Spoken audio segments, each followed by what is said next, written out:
Welcome to the No Mom is an Island podcast. As moms, we often long for moments of being alone, but the truth is sometimes we feel downright lonely. The intention of this podcast is to show you that you aren't alone, that we all experience similar things along this mothering journey. If you enjoy this podcast, please check out the episode description to see easy ways you can help this podcast grow and continue. Well, multitasking masters, whatever you are doing while you listen to this podcast, we hope you enjoy hearing the story of another mom. Today we welcome Lisa. Hello, Lisa. How are you today? I am doing well. How are you? Good, thank you. Thank you for letting me interview you. This is a fun interview. I kind of find it adventurous when I'm interviewing someone that I don't know because I just get to hear purely about you and kind of become friends with you in a short amount of time as we talk about parenting. So thank you for being willing to let me interview you, even though you don't know me. And that was really not a risk. I don't want to call it a risk because that sounds funny, but that was really nice of you. So why don't you tell me about your family? I have been married to my husband for 7 years. Thank Scott. We have 3 beautiful children. Selena, who's 5.5. Connor just turned 4. And then our baby is Samuel, and he'll be 2 years old on Christmas. Oh. So, Christmas. I've been a stay-at-home mom with them for ever since my daughter was born. Okay. So just now, I'm starting to get out and do some different business adventures. I've always done some kind of business thing in the home. But now I'm working part-time at the kids' school. I'm starting to teach music lessons, just get a little more involved in outside life, outside of the home. Right. It's kind of exciting. Right. Once they're not babies and you have a little bit of flexibility to do that. Mm-hmm. So you teach music? Yes, I teach piano and violin. Oh, that's really neat. Yeah. I've noticed that people who have that musical background and ability that is particularly for moms, that's a great way to pull in a little work or business or something like that you can totally sculpt around your family life and take on as much or as little as you want. It's a very nice little side thing. Mm-hmm. It works really well. Right now, I had taught in my home in the past, but because of my husband's schedule, he sleeps during the day sometimes. So I actually go to different people's homes and teach lessons. But in their home, I'll bring my baby with me during the school year. My older ones are in school, and go to their home and teach them, sometimes 4 kids in one home and sometimes 2 or 3. So it works out well, though. And and it is I feel like I'm accomplishing something. Right. And also sharing a passion of mine to, the kids. All right. So why don't you tell us about your parenting philosophy? Well, I want my kids to survive. That's a good philosophy. With the least amount of damage. It's hard to say, like, on a daily basis, you don't think about your parenting philosophy. No. You just go with the flow and you try to make it work. Right. Whenever I sit down and think about that, I do want them to grow up godly, responsible individuals that make a difference in their world. I want them to enjoy life. I want them to have fun. I want them to fulfill their dreams. But as they lead life, it's like, oh my goodness, can we just survive the next 10 minutes? That's so true. That's so true. Okay, and then we can all breathe, and then we can reattack or whatever we were doing. Uh-huh. I mean, you've been there. Yes. And especially as toddlers, I want to get a little more hands off. But with my toddlers, they're all young, and they're kind of at that age where they can play really, really well together, or they can just destroy each other. Yes. I just want to be able to, you guys figure it out. And because you're going to get into life and you're going to have to figure it out. But, right. At this age, you need to help them. So I should say my parenting philosophy is survival at this age. I think they would just grow up and be good people. Yeah.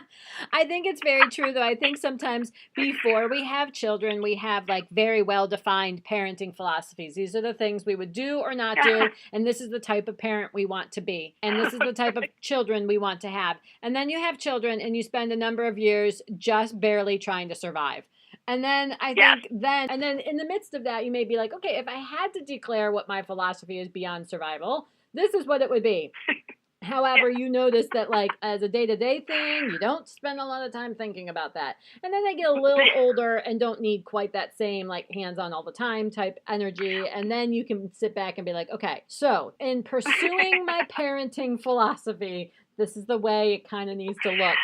But you're right. It is so about survival sometimes. Yes. I think I'm getting out of that stage now with them being, they're starting to get in school and the baby's starting to get to that age where he's not so much baby. And But yeah, some days it's just pure survival. Yeah. If they can, at the end of the day, they were loved They were cared for, maybe not to the highest, but it was done, Yeah. And tomorrow, I need to remember that. Yes. And tomorrow's a new day. Yes. Yep. Yes. With no mistakes in it yet. That's right. All right. So what has been your favorite thing to teach your children or watch them learn? I love babies. Like, I just love babies. Aww. So I love teaching anything, like those first steps, those first bites, those first waves. Goodbye. I think I have probably movies of all my kids waving goodbye, to daddy, or saying bye-bye, or, just all those first things. I don't know. It just gets me. I get chills. It's like exciting. Just watching them kind of discover the world. Right. And that's kind of really broad, but that just really excites me. And now that my daughter's getting, 5.5, she's noticing me do the girl stuff. And now I'm getting excited because I'm like, I get to show her the girl. She asked me, Mom, can I go upstairs and put on my makeup? I'm like, okay. I had given her some old eyeshadow and real sparkly stuff. I didn't use it, and I thought she'll have fun with it. So she came down and was all over her face, all over her fingers. I think I got a little too much. She even tried to wipe it off, and now she looks like a mermaid because she's all sparkly. And she just I told her that, and she kind of just giggled because it's, that new excitement and that fresh something new. Yeah. It's just so cute to watch them discover just the different things they get to do in life. It's just it's fun and exciting. It is fun. It is exciting. I love those new things with babies too. And I think part of it is just, it's so fascinating because you watch them go from barely hold their head up and basically just blink their eyes and to responding to things and mimicking things, and you're like, that's so amazing. Like every time I'm like, it's so amazing. And so I'm with you there. I think it's so special and such a privilege to be a part of and be able to pour into that. It's just really neat. My sister-in-law and I are real close, and when she was pregnant with her second, she was having some issues and needed to do some bed rest, and asked if we would take her oldest, who was like right around 1 at the time, and she asked if we would just take her, just like it was a long weekend or something like that, just so she could just rest and not have to think about that. And while she was at our house, she got a tooth and took a first step. And I looked at my kids who are all older than the cousin. I was like, nobody tells Aunt Steph. And I was like, she does not need to know that Olivia took a step. She can have it be the first step at her house. Because I just know that, like, you don't want, as the mom, you don't want to miss that first. And so I was like, nobody says a word. She did find out. I was like, I tried not to let you know that. Right. So maybe, I don't know, maybe it's part of it because you've been carrying them for 9 months. Yes. And then you birth them, which is a hard thing. And then seeing them continue to grow and, them try things on their own. I don't know. Yeah. No, That's the whole mothering thing. It is. It's a pretty special thing to experience. All right. What has been your least favorite thing then to teach your children or watch them learn? Potty training. My oldest daughter was very smart, like 9 months, walking, talking type thing. And so I thought, I got pregnant with my second right after she turned a year. So I thought, she's ready, potty trained before the baby's born. So she would have been just over a year and a half. And I'm like, that's easy. Yeah, we can do that, right? Everyone told me, don't do it. Like even my husband's grandma said, don't do it. Just wait. And I'm like, okay, nice try, Grandma, but I know my kids. Yeah. so stupid. And 18 months, she took a little bit of interest. It worked well at first, and then 18 months, that's kind of young to control everything and know when you have to communicate it and know what to say. Anyway, I do not know how many messes I cleaned up, how many underwear I threw away. I almost threw away chairs because she would go to my husband's recliner was the one chair she always seemed to do it in. I'm like, I don't even know. And so we kind of like took a break, stopped completely, and then we went back at it. I'm like, before baby's born, she's gonna be trained before baby's born. And of course, you visit every restroom out in the store that you don't want her to touch anything or even sit on. So finally, I just gave up after I ended up having an emergency C-section with my second. So diapers it is. It's easier just to worry about the diapers. And so finally, right after she turned 3, it just clicked day and night. And I'm like, I should have just waited from 18 months to 3 years. Yeah. I mean, That's a long time. Not the whole entire time, but I was very stressed. I was so frustrated because, I mean, I knew she was smart enough, but, I mean, your body has to be ready to do it, too. It's not just in your head. There's more things that play a factor with the body training. Right. So with my son, I'm like, we're not even trying. He was a slow talker and slow walker. I'm like, he's not going to get it. He's going to be a pain. He's going to be hard. I waited till I think about a week before he turned 3, and I was like, well, we'll just try it. Why not? We'll just try it. And he got it. Day and night, got it. No sweat. And I'm like, okay. I should have listened. Yeah. I mean, how stupid you are with the first one versus the second one. Yes. Now the third, we're just planning diapers for 3 years. Come on, give us the diapers. You know what? It's so much easier. And by 3, they're ready to go in the restroom. I know this is potty training, but I mean, hey, this is part of parenting life. But yeah, it's my least favorite. No, I totally agree. And it's funny because I remember pushing and thinking my oldest daughter, who was also very bright, was ready and could do it. And it was around 3 when it finally took 2. And I had been stressed out and pushing it for more than a year and been like, and then the second, it was the same process. And I was just like, never mind. And it was one of my least favorite things too, because I was like, wow, there's so many dynamics to it that you can't necessarily predict or plan or like make happen, because you can't make it happen, and I totally disliked that. And there's also a pretty big component of the will there too. Like they have to want to do it with you. Like you can't, like it can't be forced. No, it cannot be forced. Doesn't matter the rewards. I don't know. I don't think it's connected necessarily to the other things that they learn quickly and easily when they're at that age. I think it's different. Yeah.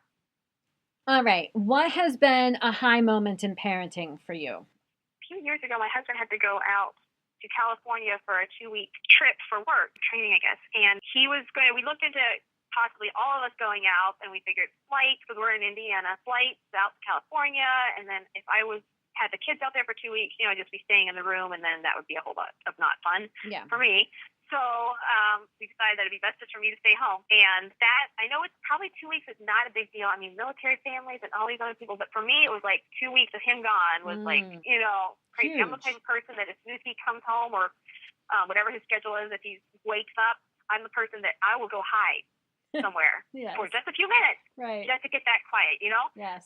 So him being gone was like, by the end of week 1, I'm like, okay, is this over yet? And we still had another week to go. But it kind of, after it was all over, I'm like, wow, we've survived with minimal stress. I had all these planned activities. We did them. We did parks. I think I scheduled something every day. Like every morning we would either go to have a play date at Chick-fil-A or do a park or do something else. How old were the kids? They were like 4, 2, and then the baby was just 4 months. So, just getting back into the swing of even having 3 kids and doing all these different activities with him gone was kind of I felt like, wow. After the 2 weeks were over, I felt, wow, let's not do that again.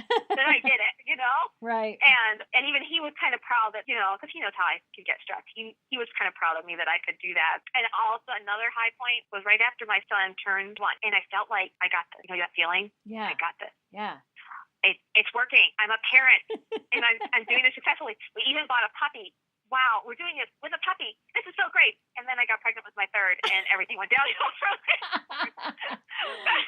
I love my third. I wouldn't trade it for anything. But seriously, that was probably the peak, the highest I got. Like we got 2 little toddlers, and we got a puppy, and we were doing this well. So I didn't get sick, but I get really tired. So I was exhausted. The puppy was not getting. We were doing really good in training him too. The puppy didn't get trained, and it's everything. And it just and I had a little bit of energy, that second, and then it just dropped. I was in the, bed rest at the end. My sister still has my dog. I just went crash. Yes. I'm still waiting for that feeling after the third, and it's 20 months later. So I don't know if it's ever coming. Oh, that's funny. But it was, That's a high has to have a low. Oh, yes. But it will come back up, Yes.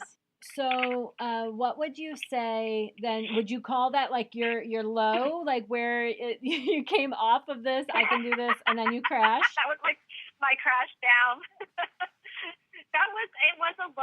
It was a low. I guess physically, because after being pregnant, I mean, you can only do so much. Right. Then being on bed rest. Yeah. I was on bed rest for like 6 weeks at the end of my pregnancy. I went into early labor at 30 weeks. And I slept. My mom and my sister and my husband took kids turns just taking care of the Elwood too. And I slept for like 4 days. As soon as like you're on bed rest, I like slept the entire 4 days.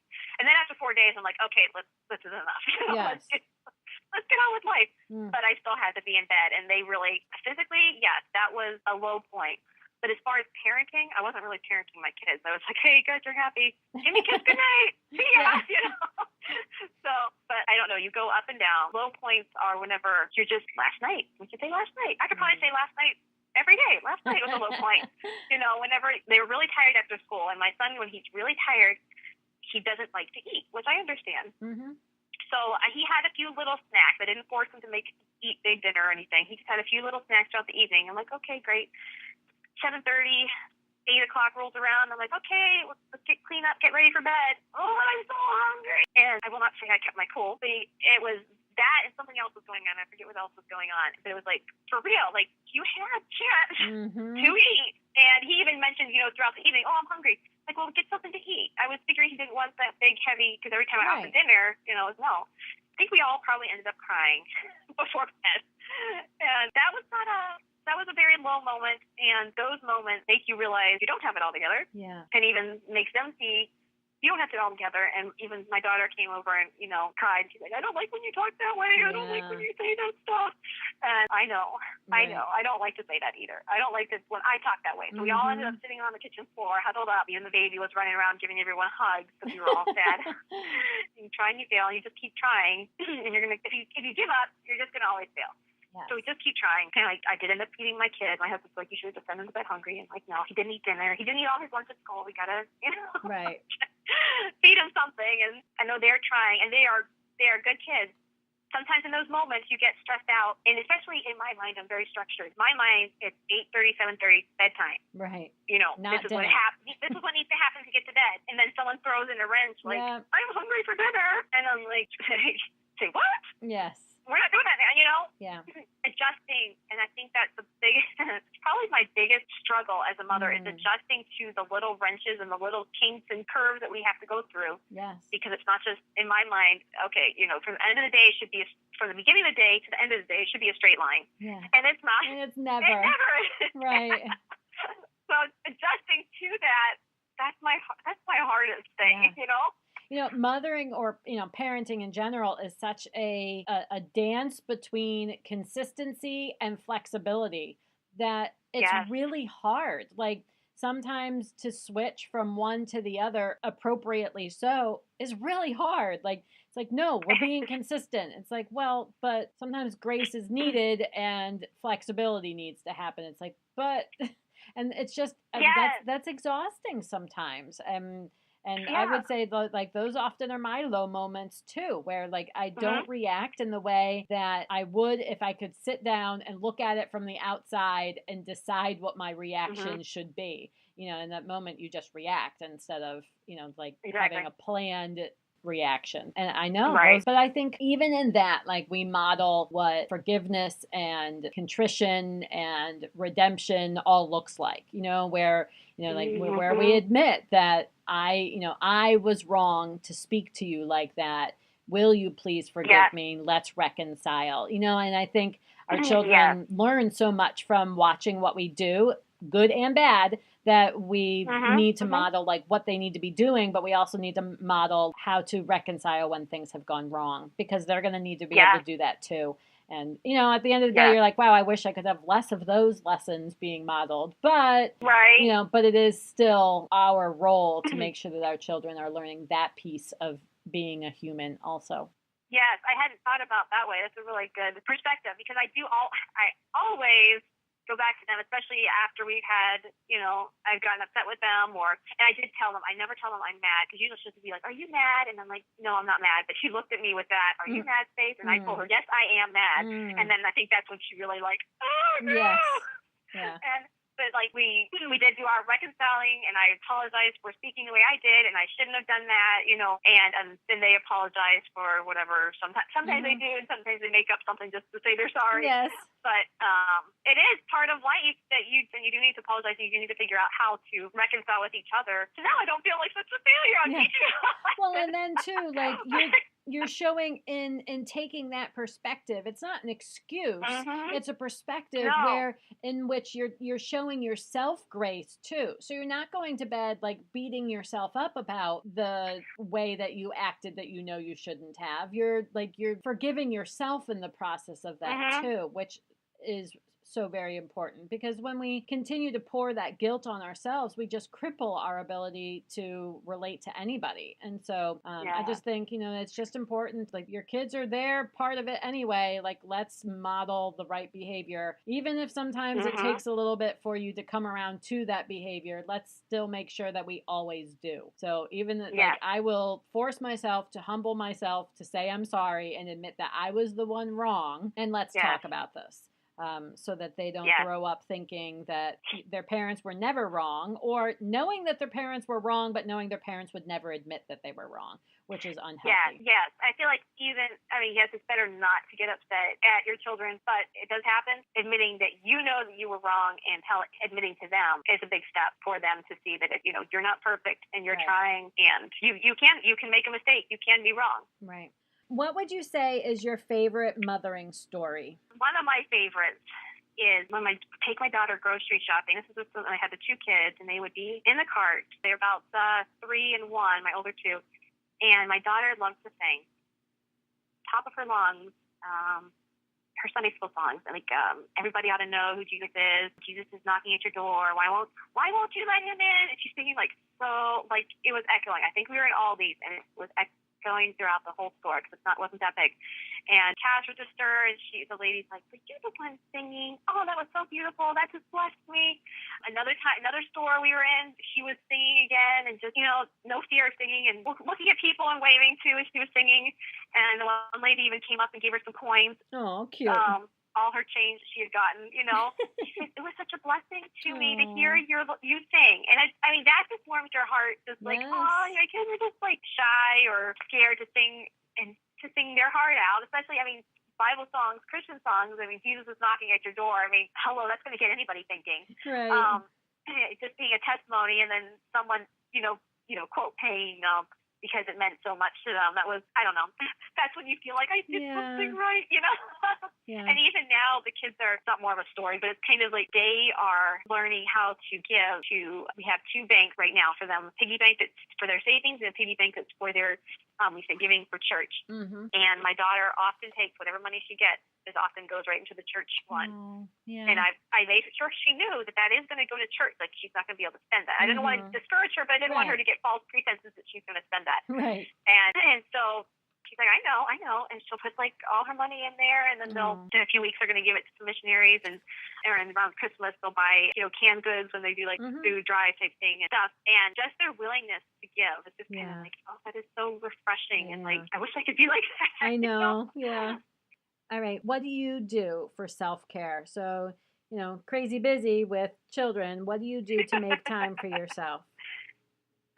I make sure, like, every day I get some time to myself, whether it's nap time or after they go to bed. My husband usually works night, so I have I'll put them to bed by myself, and then the evenings are mine, other than cleaning. I'll clean about 10 or 15 minutes, and I seriously do not let myself go crazy with cleaning, because if I do, then I will spend my whole entire night cleaning. Yeah. But I will take at least an hour and sit down. Either I'll watch a show, I'll take a bath is my favorite, hot bath, nothing super fancy, maybe a little Epsom salt and music, or even just catch up on Facebook or texting friends with something little. Then usually about once a month, I'll go out with some girlfriends. My husband will, what I'm going to do today. After today, I'm going to go out with some girlfriends. Fun. And just taking time for myself, because I feel like the first few years of mothering was really lonely and really, really challenging. It was a different stage in life.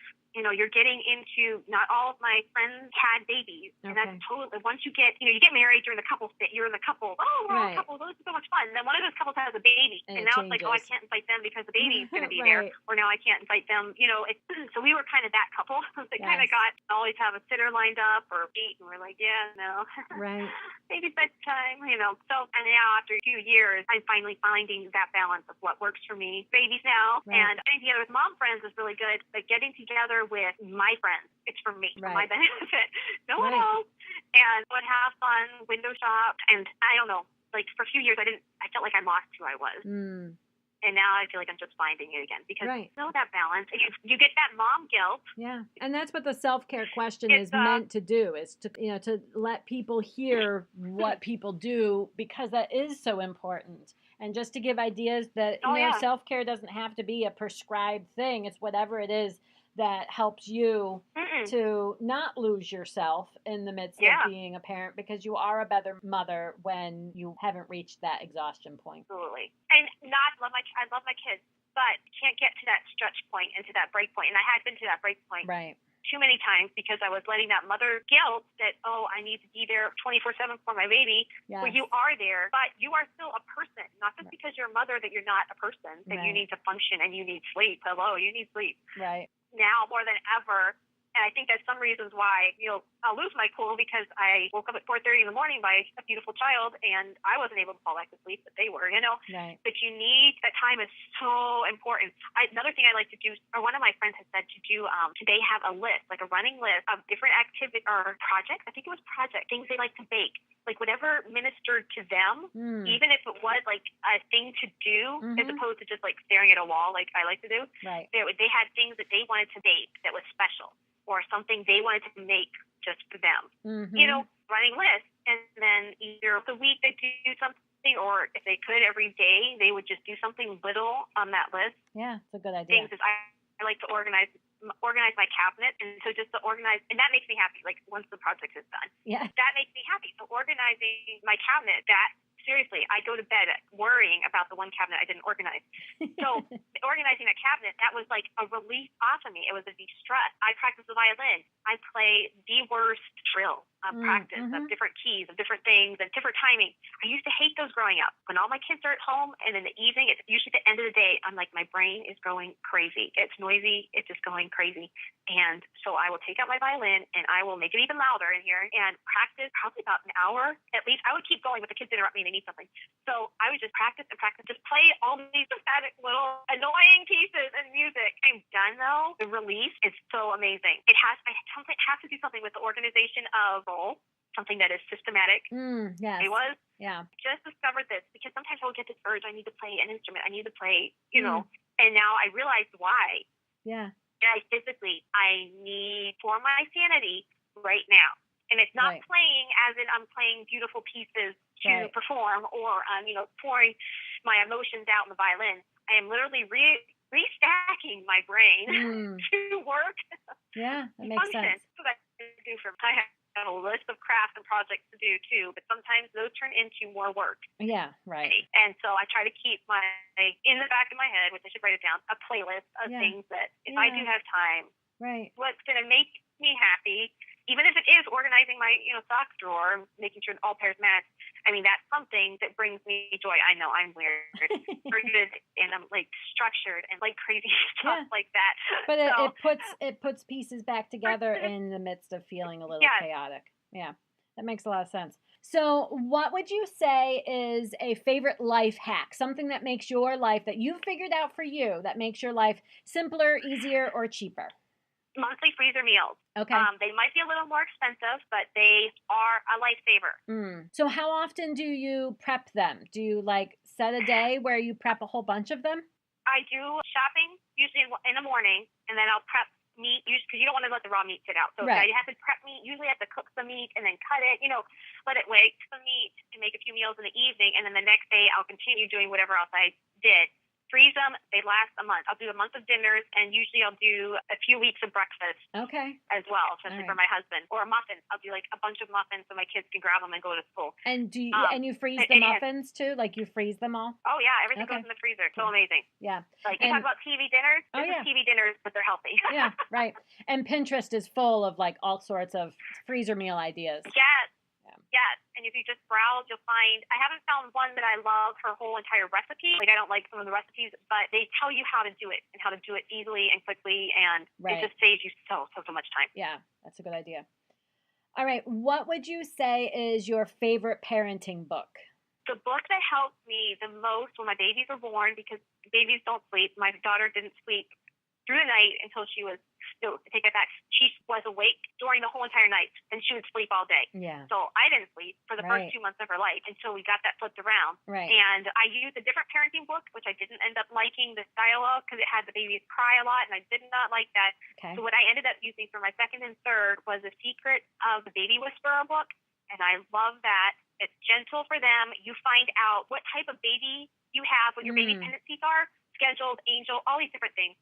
And it just made it so much easier to personalize it and find, well, my son, he naturally cried for like a minute, regardless if I rocked him or if he was in his crib before he fell asleep. Okay. That's just what he did. Right. And it just was helpful to see it broken down into some babies do cry. That's just the way they are, you know? Yeah. Oh, that sounds fantastic. I like the wiggle room within a system, you know, where it's not just like you must do just this regardless of who your baby is. So I'll have to look that one up. That sounds really good. Yeah, it's really good. I think they have one for toddlers too. Oh, okay. Which I haven't gotten into yet. Yeah. All right. And what would you say as a word of encouragement to that weary mom out there? Everything doesn't have to be perfect. And this is something I'm learning. Yeah. Like I said before, I'm scheduled and I like things to be a certain way and think things should be done a certain way. With children, that doesn't even happen. And I'm not talking about, you know, not spilling flour when you're baking, because the kids are gonna spill flour if they're helping you bake. I'm just talking about the way, you know, from the morning to night, just the schedule of the day. Right. You have all these little things that get, you know, you're going out to, okay, we're going to go to school. We do this every day. And, you know, we're walking out the door, no one has their shoes on. I'm like, really? You know, I told them, you know, all the little things that they throw at you. But life isn't perfect. And don't compare yourself to other moms, especially Pinterest, Instagram, and Facebook moms. Right. Because that is not their daily life.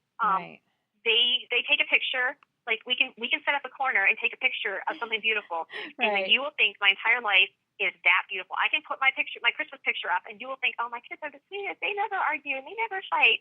Yeah, that is just one picture. Right. How many minutes? And that's a second of how many minutes in the day. Right. You know, I went to one of a friend's house who is a great person, and you would guess by Facebook that she has her life together. But I was, and her house was beautifully decorated, and I wasn't sitting there to judge, but I couldn't help. I just saw dust bunnies in the corner, and I almost did a leap for joy because I'm like, there's dust bunnies in the corner, and it's so great. And so everybody has. I mean, just because everyone's own house is decorated beautiful, which we all go through those stages, and their lives and their kids all seem to be perfect. It's not as perfect as it seems. But especially online. Right. And everything works differently for each person, for each family, because everyone's made up of different temperaments and different personalities, and what works for me and my husband isn't going to work for you and yours. Right. Same with the kids. Yeah. So and just to don't release. Compare. Right. And to release take yourself. Everything in. Yeah. And just feed out what doesn't work for you guys, and just find what works for you and embrace it and go. Yeah. I think the idea of weeding out what doesn't work for you is really a powerful thing, that you don't have to do everything that everybody else has done. Yes. Don't believe everything you hear. You need to, for everything. Right. You need to figure it out for your context and your personalities and your family too. So. Yeah.